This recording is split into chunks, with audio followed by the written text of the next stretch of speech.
Assalamualaikum warahmatullahi wabarakatuh. Halo semuanya, kembali lagi di channel Malam Misteri. Untuk cerita kali ini, ada sebuah kisah yang sangat menarik sekali. Sebuah cerita dengan judul Misteri Santet Tali Pocong.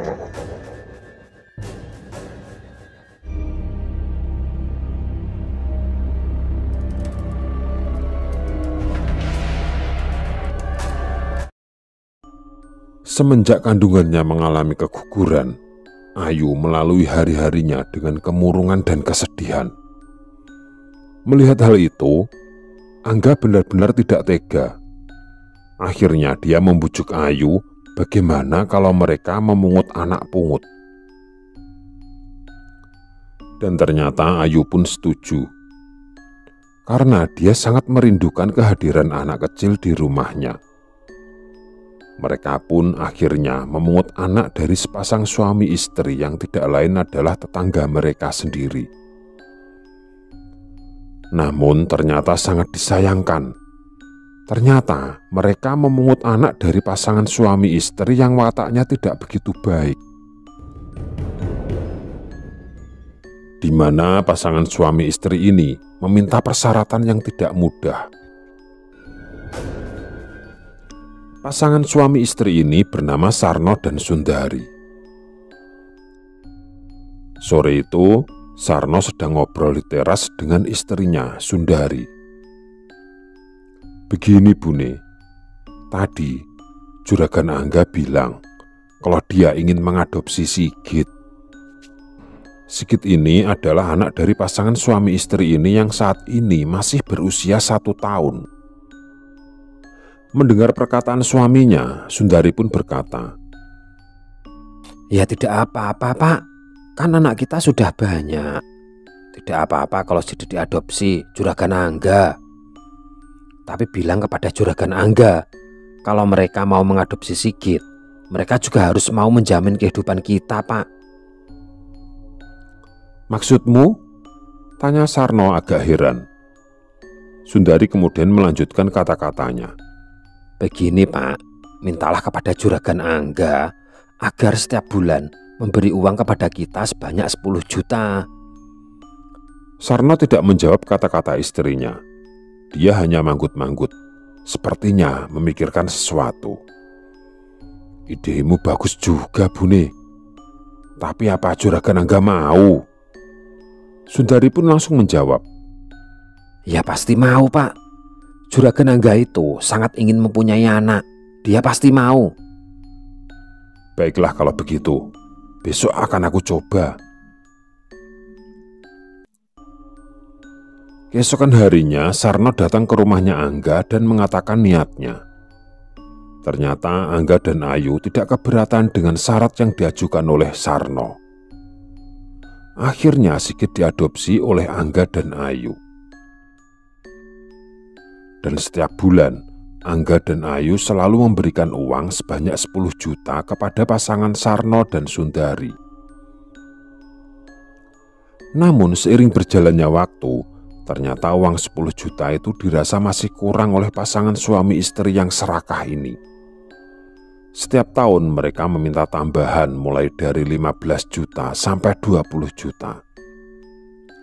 Karena Angga dan Ayu sangat sayang kepada Sigit, mereka tidak keberatan dan menyanggupi apa yang diminta oleh pasangan suami istri yang serakah ini. Hari berganti hari, minggu pun berganti minggu.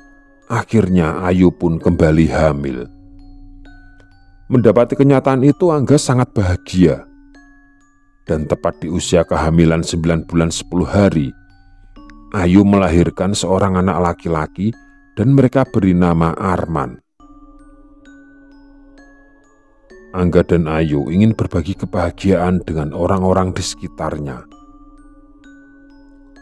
Mereka pun memberikan bingkisan yang berisi bahan-bahan makanan kepada semua orang yang lewat di depan rumah mereka. Sampai akhirnya lewatlah seorang kakek-kakek yang berjalan sendirian. Sang kakek itu langsung diberi bingkisan oleh Angga. Terdengar sang kakek itu mengucapkan terima kasih sambil terengah-engah.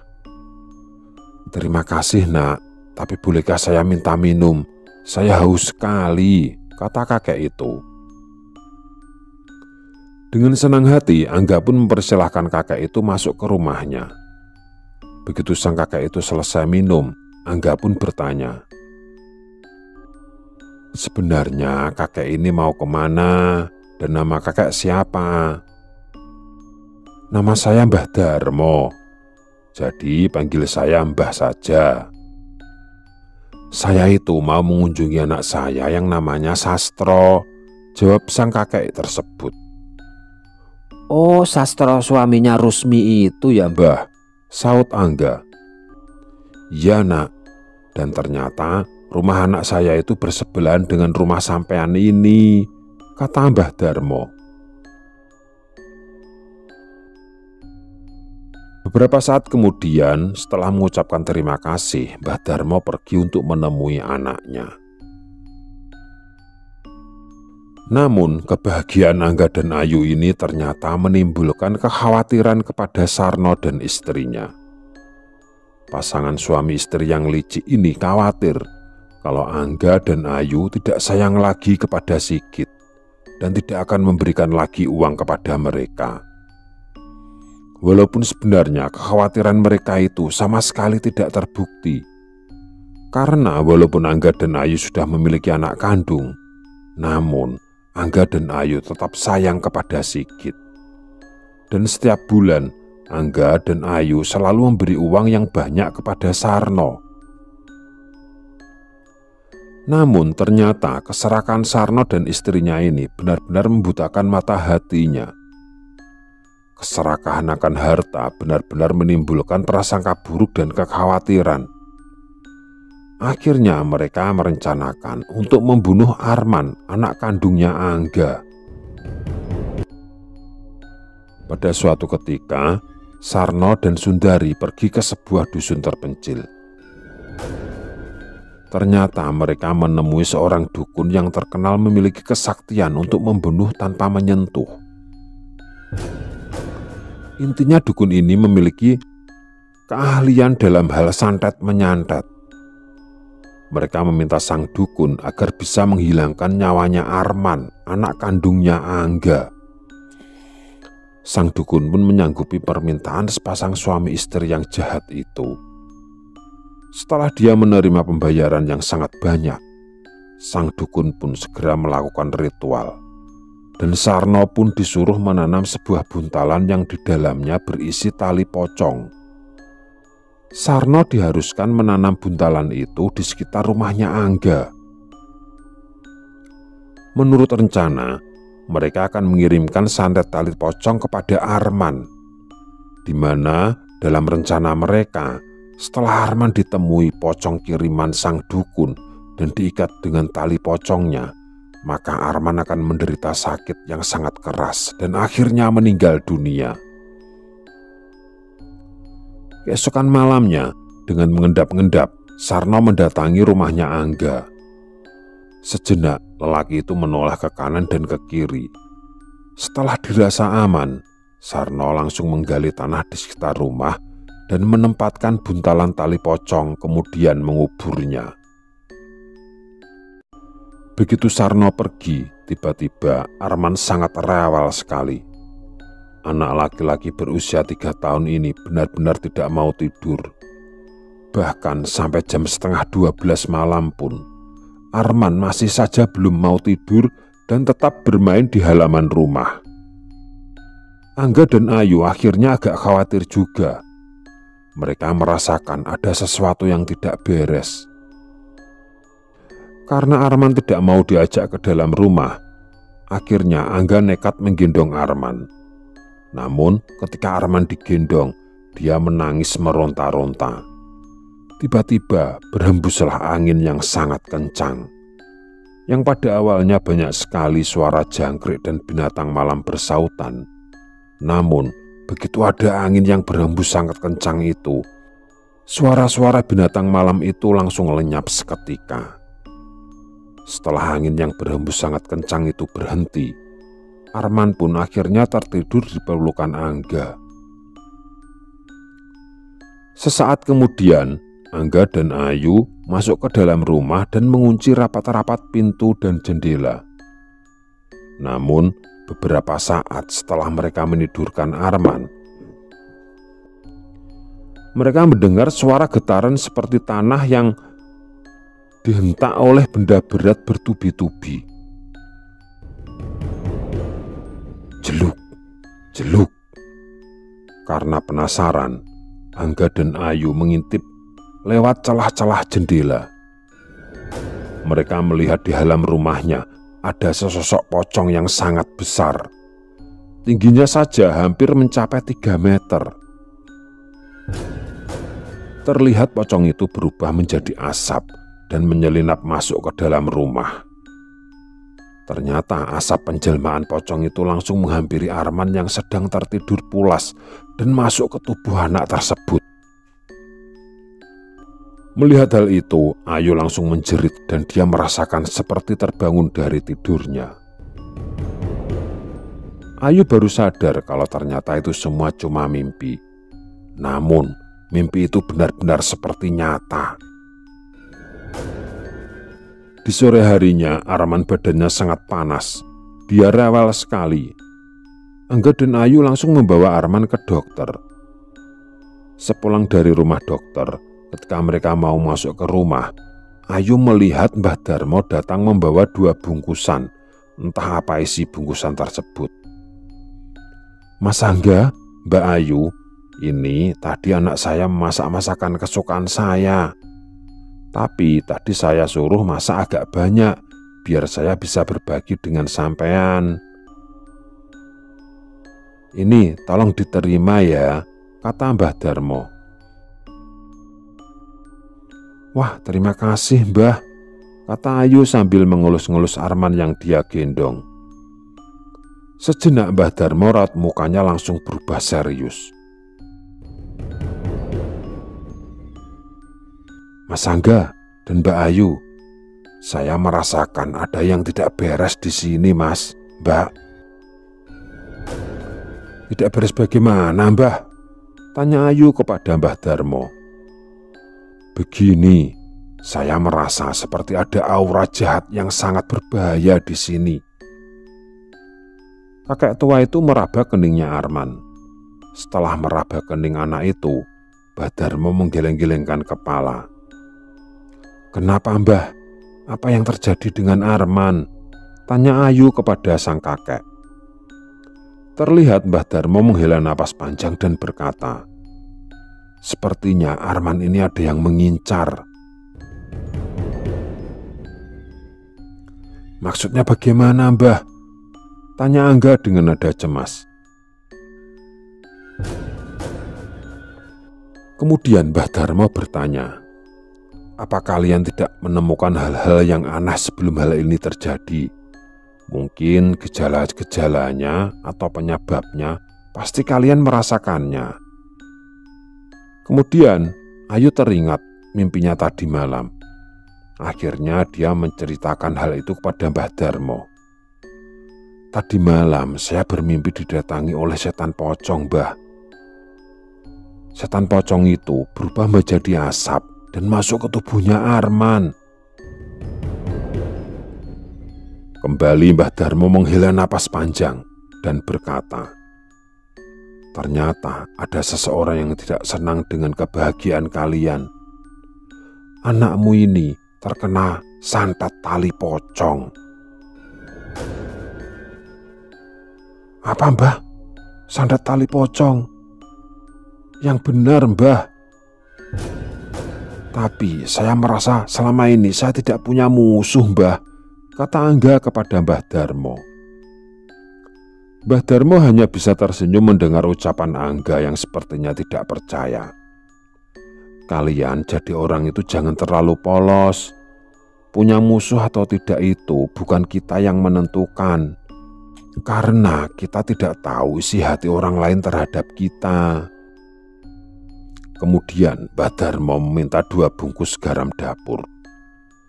Walaupun agak heran dengan permintaan Mbah Darmo, Ayu tetap pergi ke dapur dan mengambil beberapa bungkus garam dan memberikannya kepada lelaki tua itu. Kemudian Mbah Darmo pergi keluar rumah dengan diikuti Angga dan Ayu.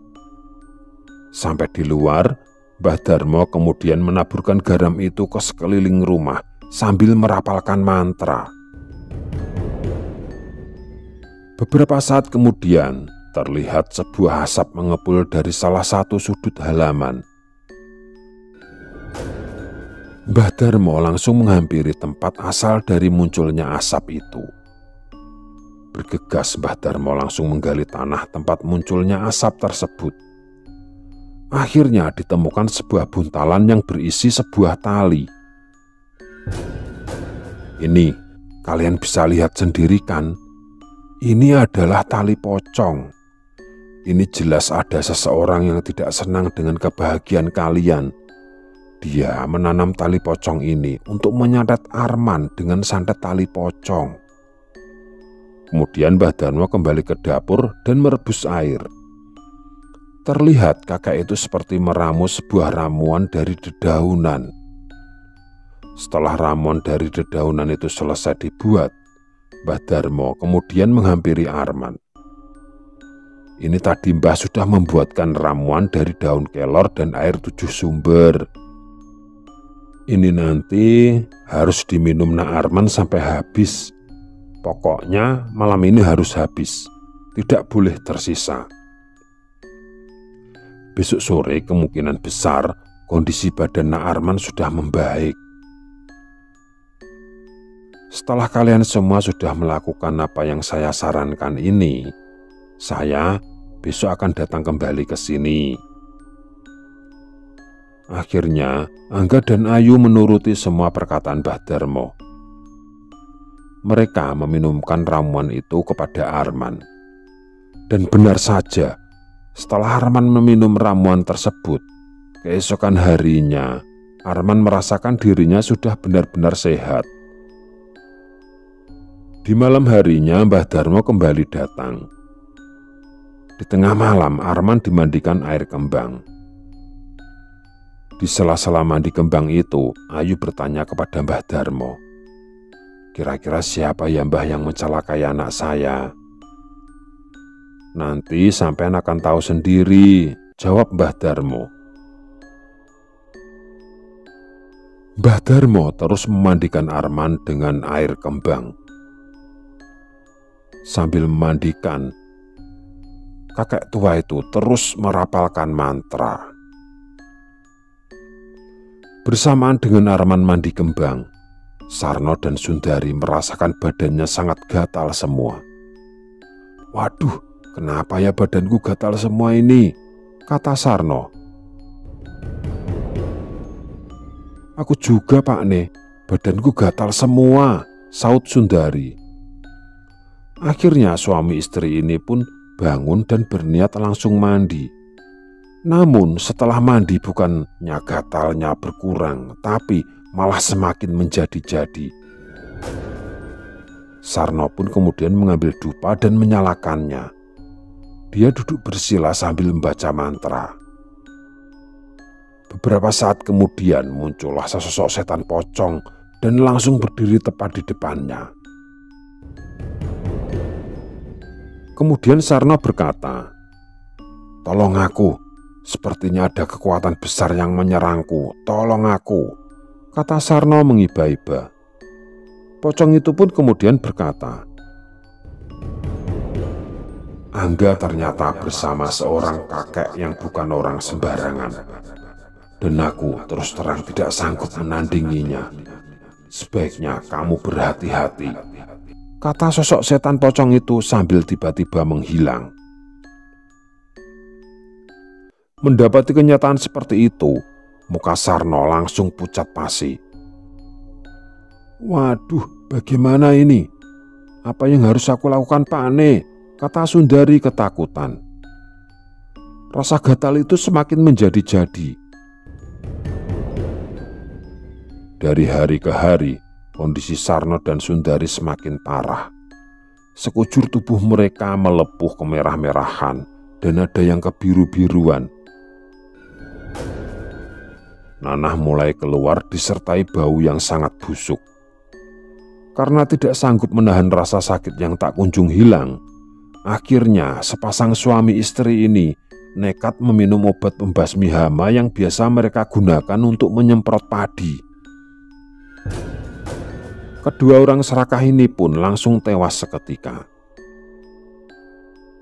Angga dan Ayu sangat kaget ketika dia mendengar pengumuman dari speaker masjid yang mengatakan kalau Sarno dan Sundari meninggal dunia. Bersama Mbah Darmo, akhirnya Angga dan Ayu bertaksiah ke rumah duka.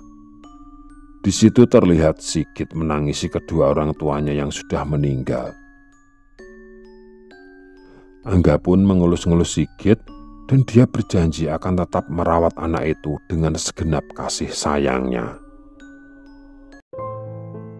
Sekian untuk kisah kali ini. Bagaimana menurut kalian tentang kisah ini? Tulis komentar kalian di kolom komentar, dan semoga apa yang sudah saya sampaikan dalam kisah ini dapat dijadikan pembelajaran untuk kita semua. Jangan lupa komen, like, dan subscribe. Sekian dan terima kasih, semoga bermanfaat. Wassalamualaikum warahmatullahi wabarakatuh.